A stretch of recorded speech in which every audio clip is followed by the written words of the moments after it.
Good evening and welcome to episode 15 of Que-stead-Que. What you gonna do? I don't know, but something's gonna grow. It's the Que-stead show. Good evening, everyone, from the greenhouse. I don't think you all have ever seen it, so here's the jungle, okay?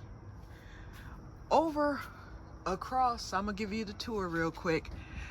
Across the room, there is the loofah plant. I don't know if you see the blooms on it. I've seen a loofah on it, but all of a sudden it kind of disappeared, so I don't know where it's at. It's probably hiding somewhere. But anyway, that's it. It's probably under the hat. But you can see the bloom. I can't zoom it in, but right where I'm pointing there's a bloom, and it's starting to take over the greenhouse, which is what I wanted it to do. This is my ground cherry plant. I plant these every year. Ground cherries are in the tomato family, but they're a sweet treat.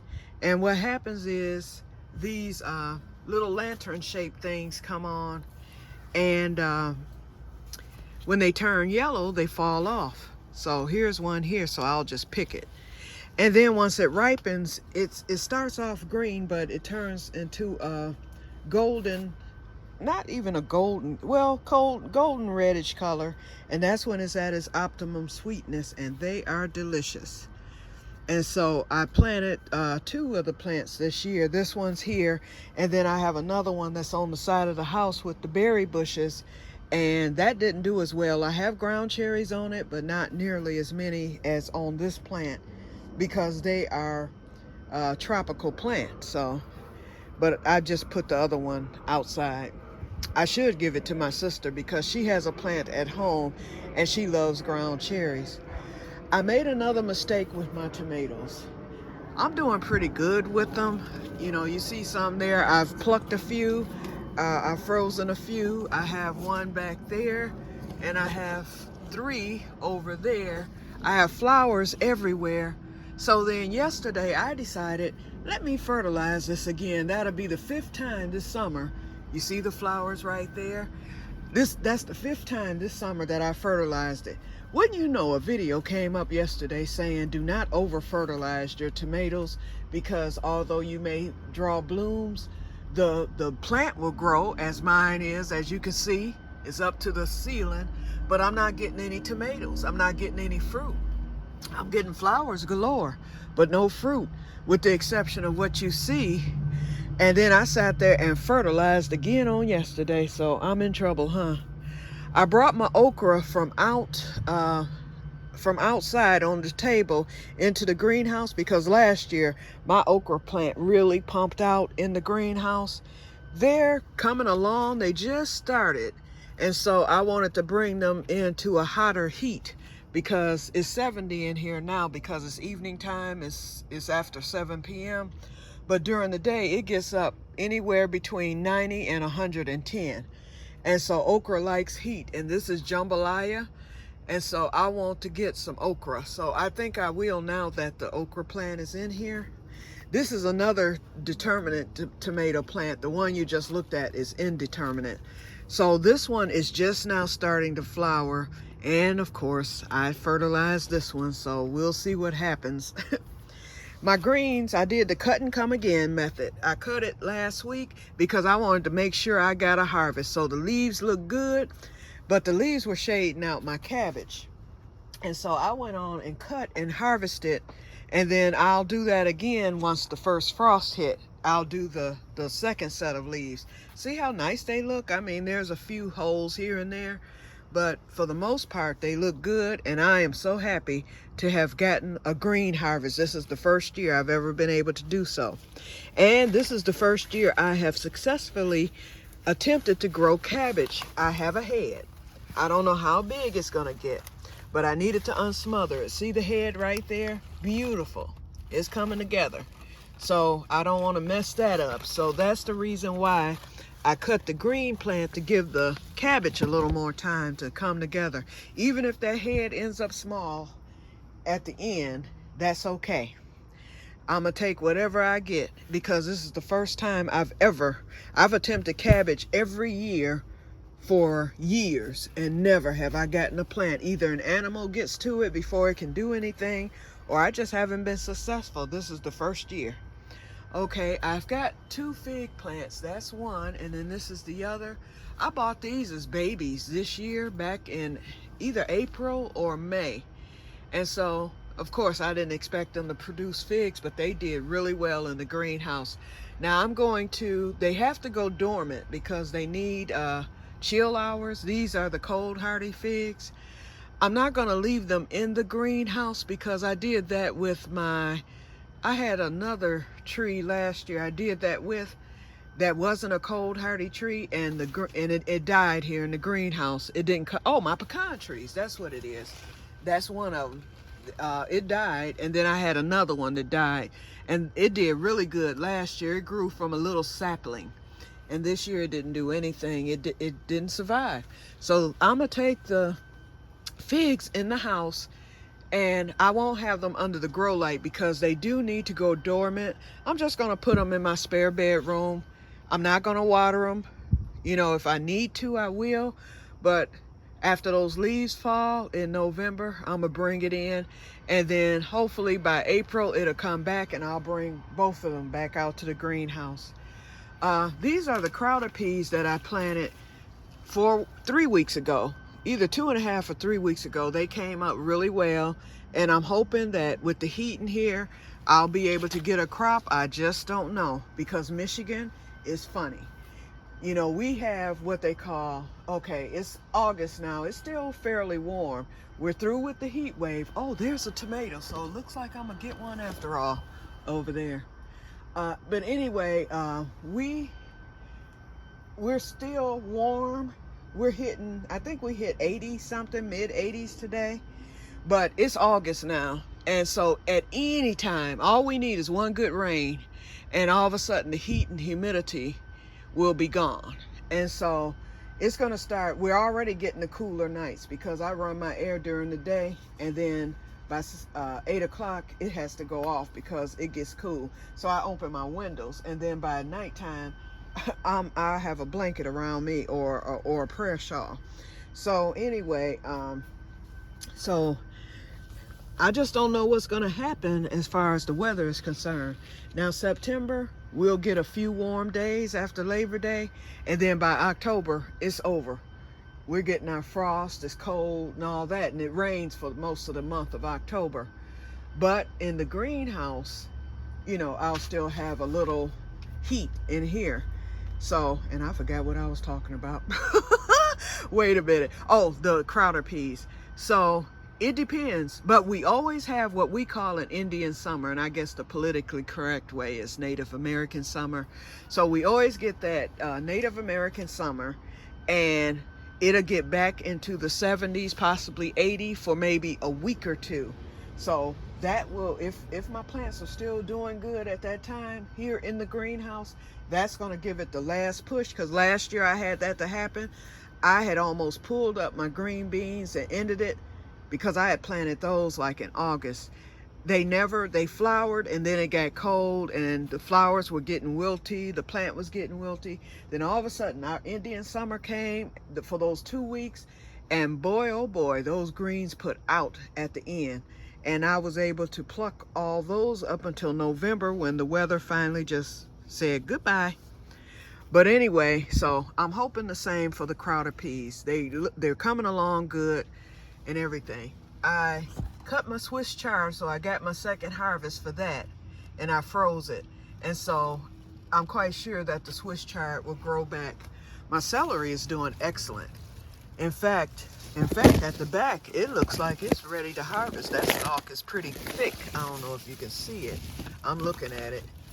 So I'm gonna just let that celery stay until the end of the season. Okay, I planted those. Remember I told you I planted 5 patty pan squash seeds, hoping that I might get some more patty pan. Well, 4 of the 5 came up. They all germinated. So, and then that last one is right here. It may germinate. We'll see tomorrow. But I got 4 of the 5. So let's see what happens with that. And my patty pan out in the keyhole garden, they look like they might flower, but I don't know. Okay, let's leave this. I just wanted y'all to see the greenhouse because I think I filmed it from the outside all the other time. So, and you'll see I do have tomatoes and things are happening in there, so I'm thankful. Okay, let me get it closed up real quick, and then we'll head to the keyhole garden real quick so you can look at the patty pan there. And because it looks like it might be developing flowers. I'm hoping and praying. Maybe it's wishful thinking. But anyway,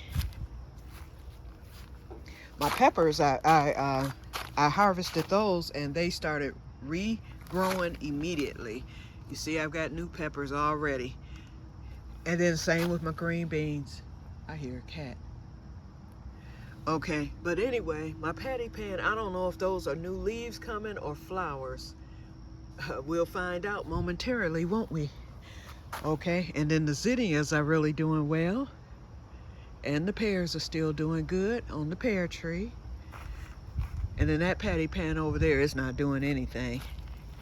Okay, so let's go over and wait a minute. My tablecloths are still hanging up. I haven't done much of anything.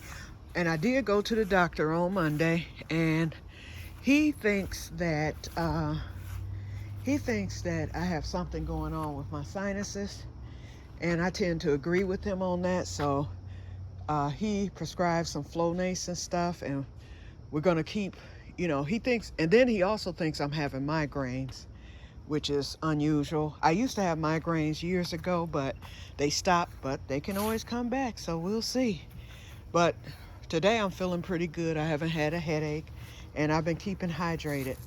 These are the seed potatoes, and look, they're starting to flower already. I planted them at a month ago, so I figured they will get harvested in October. And while I was in the greenhouse, I forgot to get some more hay, so I'll just grab, in fact, let me do that now, because I don't want them exposed to anything. This is just old spoiled hay that I'm gonna be using for next year, and I'm gonna be buying some more hay, so let me borrow from that. I don't want nothing exposed, so let me heal right now, because the plants are over 12 inches. But as you can see, it has begun to flower, so I'll be getting the potato berries. So that lets me know this plant is doing what it's supposed to do. I had never planted seed potatoes before. I had always planted from the refrigerator, so this is a first. So hopefully I will get a little crop. It'll probably only be a few potatoes, but that's all right. I just want to see if it's going to be successful. I pruned my squashes yesterday, and I found a new a new squash right here at the back. And I found a new zucchini. If anybody can tell me, I've never seen yellow zucchini. And then my late mother's friend was asking about that, because she said she's never seen yellow zucchini like this. Mine is striped. Once it matures and you can see the stripes beginning to form. I've seen yellow zucchini, but never with stripes. And I have a lot of females in there. So I've got 2 coming along, and then those 2 little ones, hopefully they will give me some zucchini. And then over here, it's starting to flower again. I pruned it, and then I pruned the one back there. And we're at 14 minutes, so y'all know I got to hurry up. Cucumbers, one of the plants died, so I went on and cut it off, and I kept the other 2 that survived, and they're still doing good with flowers. I have cucumbers. There's one hidden there that I found the other day. I have one hidden at the corner here. And then I have some new ones coming. There's one right there, and there's another one somewhere on here. Oh, it's on the other side. So I'm gonna just let it do what it do. And then the Korean melon, nothing's happening with that other than flowers. So I'm gonna just see what happens with it. I've got eggplants coming. I plucked those on last Monday, and the other ones came right on out. So I've got 3 on there. Green beans, once again, no explanation on that. I've been plucking. And the more I pluck, the more the flowers come. as you can see, and I'm seeing more green beans. There's one right there. Okay, and then down here, I took this off the TP trellis and it looked dead for a whole week, but now it's starting to finally take off and I'm getting flowers on it. So I'm gonna just let it hang and hopefully I'll get my yellow wax yellow beans. But I had to take it off that TP trellis. It was being smothered. So it's starting to climb again, but it's different. Okay, now to the Cushaw, and then I'm gonna get off of here. Okay. Oh, I did pluck some lima beans on yesterday, and you can see the lima bean just took over the whole trellis, but so is the Cushaw. And y'all saw on the other side, it's all the way on the ground over there. I'm not gonna walk around, but I'm full of flowers. So today I plucked a flower because I finally found my first female Cushaw. I haven't seen any more. It could be some more on there, but I haven't seen them. So I plucked one and I decided, because with the patty pan last year, I took and I did the pollination the natural way. I didn't bother with the Q-tip. I didn't bother with nothing. I took the pistil out of the male plant and I inserted it into the female plant. So today I did the same thing. I worked it too, y'all. And then I left it inside of the plant on top of the female part. So this squash is going to be successful. So I said all I want is one. I said if I can get one, then I consider this a success. And it has this trellis to hang on to. It's on a strong branch. I was very pleased. In fact, I am gonna walk around because I want y'all to see how the other side is, and I need to check the other side for females. See how far down it is? It's almost on the ground. And this little squiggly thing, tentacles or whatever they call it, oh, it's ready to latch on to something. Okay, so right now I'm not seeing any females down here. I'm seeing all male flowers on this side, but that's okay. I got that one female, so that's all that mattered, because all I prayed for was one. So I got it, and I made sure, as you see there, it'll be having sex until that thing begin to grow, until I'm satisfied, and then I will pull that pistil out of that female flower, because I'm serious. So I'll know in a few days if it took, because it will begin to get bigger. And that's what I did with the patty pan squash last year. I only got one patty pan from the whole season out of the 2 plants that I planted. But I got that one patty pan because I did that. Okay, and if I hadn't done that, because my patty pans just kept coming on there, the females, and then they fall off, I thought I was self-pollinating, and I would think that it took and it hadn't taken, and they would fall off and die. And then that one that I did that with, what I did with that Cushaw, all of a sudden, a few days later, it was a little bigger. Then it got bigger and bigger. It was green. Then it started turning white. And I said, thank you, Jesus. So it was it was the size of my hand when it was over with. And I harvested it like mid-September. And in fact, I took it off early because I was so scared that something was going to happen to that one little patty pan. And I cut that sucker up and froze it.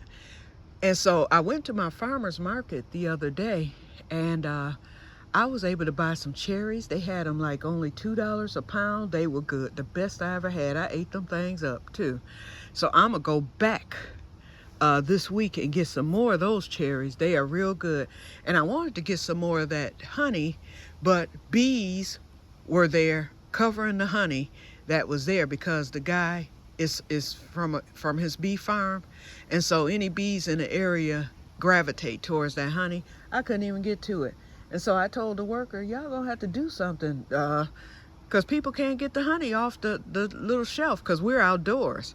And so he's like, yeah, this is a problem. So hopefully they have that rectified when I go back, because I wanted to get some honey to put in my prepper's pantry. And so hopefully I'll be able to do that. Okay, then I was able to find some sweet banana peppers, which I did buy. They were $1 a pound, so I bought 10 long, big, giant ones, and I only paid like $1 for it, maybe even a little less. Shoot, I brought that home and cut it and froze it. And what was the other thing? Oh, they had some potatoes there that someone had grown, a farmer, and the potatoes still had the dirt, so I knew they were fresh. So I bought some Pontiac Reds because I've always wanted to try those, because if I decide to grow them, I want to see what they taste like fresh out of the ground. I didn't want any store-bought. So when I saw those Pontiac Reds there, I got a few of those, and I think they were like $1 a pound, although one potato can be a pound. But anyway, I got some Pontiac Reds, and I bought some Kennebecs, which is what I've already planted. So, what is this noise I'm hearing? Okay, sound like rain, but nope, it's not raining. It's a little cloudy though. But anyway, so the Kennebecs, so I bought those, and I will try those up sometime this week or in the next couple of weeks, just to see what they taste like. I want to see what my Kennebecs are going to taste like, and I definitely want to taste the Pontiac Reds. And then when I order seed potatoes this winter, I'll know if I want to get both variety. Now, I'm not interested in the other stuff. Yukon Gold, I like Yukon Gold potatoes, but, you know, that's something that, I'll see. You know, I've tried growing those, and I've never been successful with potatoes, period. So I might do Yukon Gold later, but not this year. The Kennebec, once I taste these, I'll know if I like those better than Yukon Gold or not. If I don't like them better, then I will do Yukon Gold. If I do like them better, then I'll stick with the Kennebec. And then the Pontiac Reds, I want to see if I like those. Now, if I don't like the Pontiac Reds, then I will get the Yukon Gold and the Kennebec. And I don't know about russet. I don't know if russet is a variety or if russet is part of the Kennebec family or whatever. I'm a do a lot of research. There's a lot of research and stuff I'm gonna be doing this winter. You're gonna think I'm in school, because the mistakes that I made this year is so much that I learned this year that I decided, okay, it's time for me. I do, through my garden club, I go to class for that anyway. And I've learned a lot through that, through my notes. But it's some studying that I just want to do offline. For instance, I almost messed up on my blackberries again. I had let my canes get like super long. There they are there. Come to find out, when those canes get super long like that, you're supposed to cut them if you want it to shoot out floricanes for next year. And the time to do it would have been early July. Here it is, early August. I hadn't done it. My canes were like 15 feet long. So I cut them today. I knew which ones to cut. They said to leave the green ones. Those are your new ones. And then they said to cut the brown. But then the new ones are the ones that were growing, that were so long, but they didn't produce because I should have been pruning back in the spring, which I didn't. So I could have gotten blackberries like my sister this year. So now they're cut, and then we'll see how they look in the spring. I may have to cut again. This is that other ground cherry I was telling you about. As you can see, I have ground cherries on it, but it didn't do nearly as well as the one that's in the greenhouse. Those are my June strawberries, which I'm gonna eventually get rid of. And then I pruned for the second time. I pruned this raspberry bush back in late May because I forgot to prune it last year. And when I pruned it in late May, it did produce this year. That's the only berry bush that produced for me this year. I got quite a few raspberries. And once again, I didn't prune my blueberry bush, and I didn't get any blueberries this year. So now everything is pruned down. I thought I had to wait to either fall. Now I did propagate the blueberry. I put that there, and so far so good. It's been in there for like 2 weeks and it's still alive. So we'll see what happens. And I just threw the old leaves from today's pruning on the ground. Okay, I'm almost at 30 minutes here. I'm at 25 minutes, so I'm gonna get off of here. And I just wanted to come on and give an update, show y'all the greenhouse, let y'all know what was happening with the Cushaw. And that was basically it. So I'm gonna get on in the house and enjoy the rest of my evening, and I want you all to do the same. So until the next time, I will return, and may you all Have a wonderful weekend and evening, and may God bless you all. I'm looking because I keep hearing noises. That's why I want to get in the house and lock this door. Okay, I will talk to you later. Bye-bye.